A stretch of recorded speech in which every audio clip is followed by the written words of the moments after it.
said, "It's terrifying because you can't tell where the performance ends and the person begins." Even in his final years, consumed by illness, Wayne never wavered in his beliefs. He dismissed those who challenged him as weak and blamed a shifting America for his growing irrelevance. He died in June 1979 at the age of 72, mourned by millions who saw him as the embodiment of American strength. But to directors like Ron Howard, his legacy told a more complicated story. That power rooted in arrogance doesn't soften with age. It hardens into something uglier.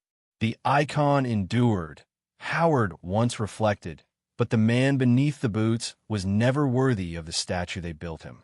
Roman Polanski, the exile of shame. For Ron Howard, the name Roman Polanski represented the one wound Hollywood could never stop picking at. That genius and depravity are not opposites. That the camera doesn't care what kind of man holds it. "I respected his craft before I understood his character," Howard once admitted. "Then the truth arrived, and I couldn't separate the two anymore. Nor should anyone." Polanski's ascent was nothing short of extraordinary. Born in Paris in 1933 to Polish-Jewish parents, he survived the Krakow ghetto as a child, watched his mother perish in Auschwitz, and emerged from the ruins of war with a fierce, haunted imagination. His early films, Knife in the Water and Repulsion, announced him as one of cinema's most original voices. Rosemary's Baby cemented his place among the greats. Critics called him a poet of dread. But the dread he put on screen was borrowed from something within himself that no award could justify. In March 1977, the carefully constructed image collapsed entirely. Polanski was arrested at a Bel Air home for the drugging and sexual assault of Samantha Geimer, a 13-year-old girl who had been brought to the shoot under the pretense of a modeling opportunity. He pleaded guilty to one count of unlawful sexual intercourse with a minor as part of a plea agreement. Then, facing the possibility of prison, he boarded a flight to London and never came back. The American justice system was left holding a warrant it could never serve. Hollywood, rather than uniting in condemnation, fractured along lines of loyalty and self-interest. Prominent directors signed petitions for his release. Studio heads called it a private matter. For a young Ron Howard, watching from the edges of an industry he was just beginning to enter, the response was a moral education in the worst sense. "They chose the filmmaker over the child," he later said, "and they did it publicly, proudly, as if art were a get-out-of-jail-free card." Polanski continued working in Europe, collecting accolades while the American warrant remained active. His 2002 film, The Pianist, a deeply personal account of a Jewish pianist surviving the Holocaust, won him the Academy Award for Best Director. The Dolby Theater gave him a standing ovation in absentia. Howard, seated in that room, did not rise. "I kept thinking about Samantha Geimer," he said, "about what she went through, about how we were all being asked, in that moment, to forget her. I couldn't." The decades that followed brought no shortage of controversy. In 2009, Polanski was briefly detained in Switzerland at the request of American authorities, only to be released after a prolonged legal battle. In 2017, as the Me Too movement ripped through the entertainment industry, his name resurfaced with renewed urgency. Additional accusers came forward, women who described encounters with Polanski that followed disturbing patterns. When the French César Awards nominated him for Best Director in 2020, a wave of industry professionals walked out of the ceremony in protest. To Howard, that walkout represented something the 1977 press coverage never had: accountability arriving from within the system itself. "It took 4 decades, he told Vanity Fair in 2021, for enough people to finally say what one honest voice should have said the morning after his arrest. That a monster doesn't become less monstrous because he can frame a shot." Polanski remains in France, where extradition treaties and political complications have shielded him from American justice. Untouchable in geography, but condemned in the court of history. For Howard, his case is not a Hollywood footnote. It is the defining proof that the industry once protected predators behind the velvet rope of prestige. "Hollywood forgives anything," he once said quietly, "as long as the lighting is good." Mickey Rooney, the smile that lied. If Roman Polanski symbolized Hollywood's hypocrisy, Mickey Rooney embodied something perhaps more insidious. The idea that relentless charm could function as a lifelong alibi. For Ron Howard, who absorbed Rooney's films during childhood Sunday afternoons, learning who the man truly was felt like discovering a crack in the foundation of everything he loved about movies. He was the face of joy, Howard said once. Unbothered, unbreakable, always grinning. But behind that grin was a trail of people he had ground down to nothing. Born Joseph Yule Jr. on September 23, 1920, in Brooklyn, New York, Mickey Rooney entered show business before he could read. His father was a vaudeville performer, and his mother pushed him on his stages almost from infancy. By his teenage years, he was a bona fide star, his Annie Hardy film series drawing audiences in numbers that rivaled the biggest names in the business.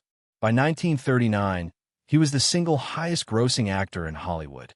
MGM dressed him in suits, gave him scripts full of optimism, and sold the world a boy who could sing, dance, cry, and make you believe in America all at once. Studios were not in the business of complicating that image, so they didn't. Behind the backlit, a very different person was taking shape.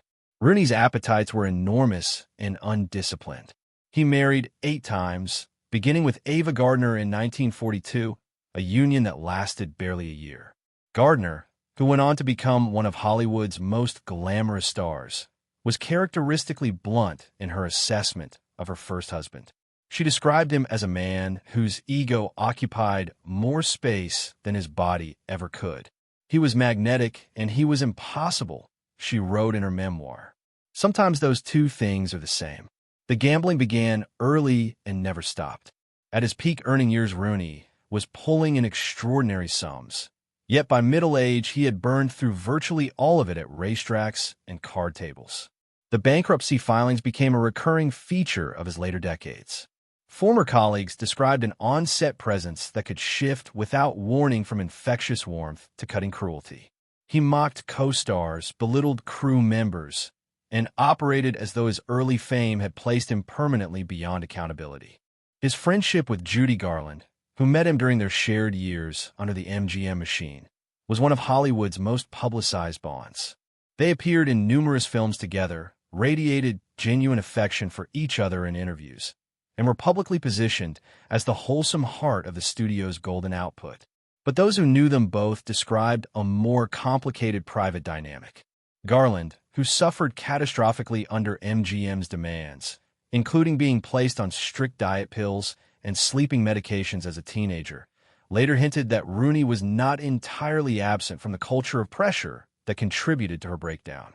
The studio system destroyed her systematically, but it did not destroy her alone. In 2011, years after most people had stopped paying close attention, a serious legal situation emerged around Rooney himself. His 8th wife, Jan Chamberlain, and her son from a previous relationship were accused by Rooney of elder abuse, financial exploitation, and deliberate isolation from his biological children. Rooney, then in his 90s and largely forgotten by the industry that had once crowned him its king, appeared before Congress to speak about elder abuse, becoming an unlikely advocate for protections he himself had required. It was one of the more surreal chapters in a life full of them. He blamed studios for exploiting his childhood. He blamed wives for financial ruin. He blamed the culture for moving on without him. What he never did, by most accounts, was look inward with anything resembling sustained honesty. When Mickey Rooney died on April 6, 2014, at the age of 93, his estate had been reduced to less than $20,000. His body went unclaimed for several days before friends and acquaintances pooled resources for a burial. The arc from highest-paid actor in America to an unclaimed body was one Ron Howard found impossible to look away from. He made the world laugh while he was rotting inside, Howard said. And the saddest part is that the laugh was real. The warmth was real. But so was the damage, and he never had to answer for it. Not really. Not in any way that mattered to the people he hurt. For Ron Howard, these 3 stories, and the others like them, were never assembled as a form of revenge or score settling. They were studied as a system. a pattern that repeated itself across studios, across decades, across genres. The golden age of Hollywood was not golden for everyone inside it. For every name on a marquee, there were quieter names behind it, people whose suffering was absorbed into the machinery and converted into box office receipts. Howard came of age in an industry shaped by that legacy and spent much of his career trying to understand it without being consumed by it. The scariest monsters, he once said, aren't in horror films. They're the ones the spotlight protects. Which of these actors shocked you the most?